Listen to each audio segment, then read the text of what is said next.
छत्तीसगढ़ का अंधेरा कुछ अलग ही होता है। यहाँ की रातें सिर्फ काली नहीं होती, बल्कि किसी की नज़र भी होती है। उस रात रायगढ़ से रायपुर जा रही एक प्राइवेट मिनी बस अपने रास्ते पर अकेली थी।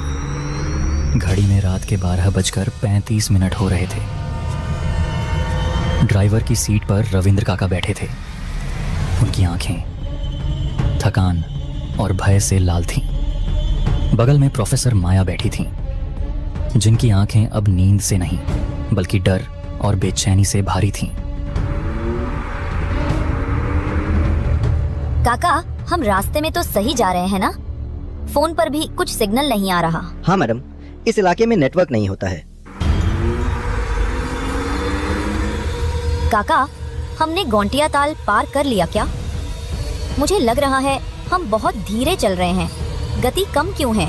ये इलाका इतना सुनसान क्यों है? मैडम, गोंटिया ताल सिर्फ पानी नहीं है, ये एक दुखद घटना का नाम है। 30 साल पहले यहाँ के गोंटिया की इकलौती बेटी, उसे धोखा देकर यही ताल में डुबो दिया गया था और उसे अभी तक शांति नहीं मिली।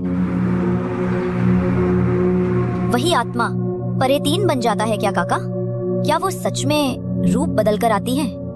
कहानियाँ क्या वे सच हैं? वो ही आत्मा परेतिन बनी मैडम, और वो छलावा है। वो रूप बदल कर आती है, आदमी को रास्ता नहीं दिखाती बल्कि उसे जाल में फंसती है।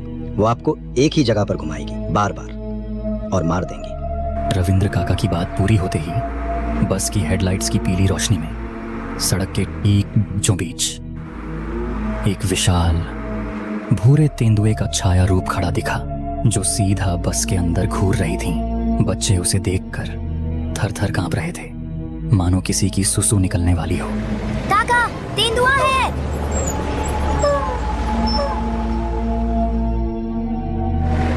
रविंद्र काका ने घबराकर इंजन चालू करने की कोशिश की, लेकिन इंजन चालू नहीं हुआ। उन्होंने दूसरी बार कोशिश की, इस बार भी कुछ नहीं हुआ। स्टीयरिंग व्हील उनके हाथों में कांपने लगा। अरे, बस की इंजन चालू ही नहीं हो रहा है। सड़क के किनारे एक जंग लगा हुआ मील का पत्थर था।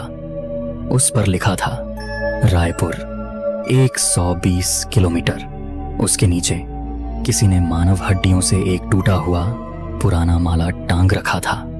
बस ने धीरे से उसे पार कर लिया।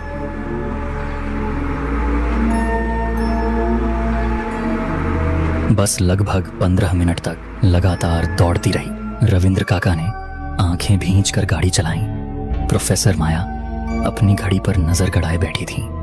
1:20 हो गए हैं काका। हम कम से कम 15 किलोमीटर आगे आ चुके होंगे।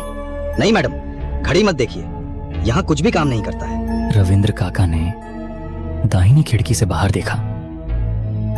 वही जगह, वही टूटा हुआ मील का पत्थर और वहीं पर मानव हड्डियों का टूटा माला फिर से लटक रहा था। हम यहीं पर घूम रहे हैं और ये वही जगह है, यानी कि छलावा शुरू हो चुका है। प्रोफेसर माया ने तुरंत अपनी कलाई पर बंधी घड़ी देखी। 1:20 पर स्थिर मोबाइल पर समय 1 बजे दिखा रहा था।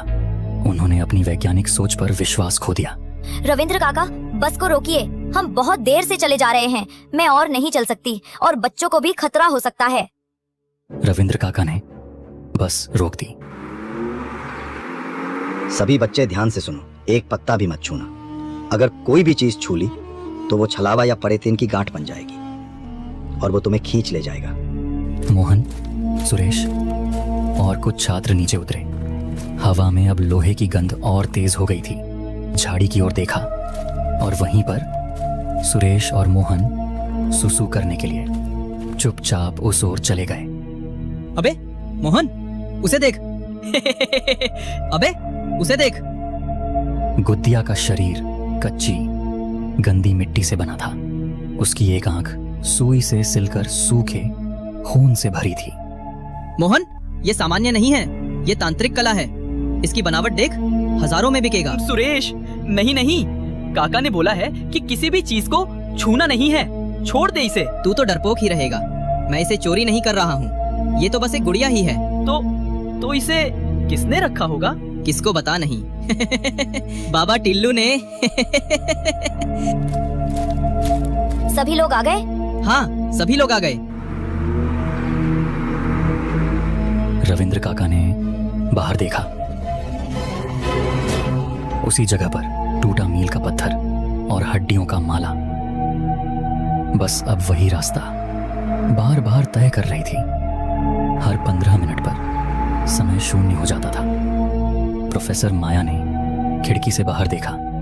सड़क के किनारे एक बस स्टॉप था। वहां एक औरत खड़ी थी और चेहरे पर मेकअप लगाए हुए और होंठों पर लाल लिपस्टिक लगाई हुई और मुस्कुरा रही थी। बस स्टॉप पर रसियन क्या कर रही है? उस औरत ने बस को देखकर लिफ्ट के लिए हाथ उठाया। काका रोको, हम मानवता नहीं छोड़ सकते।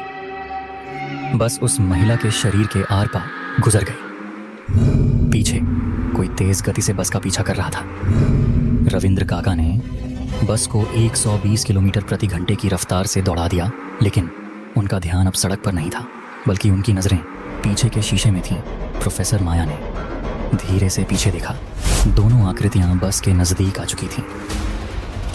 रविंद्र काका ने अंतिम बल लगाकर बस को सड़क के किनारे तेजी से मोड़ता बस जंगल में घुस गई और एक विशाल पेड़ से टकराई।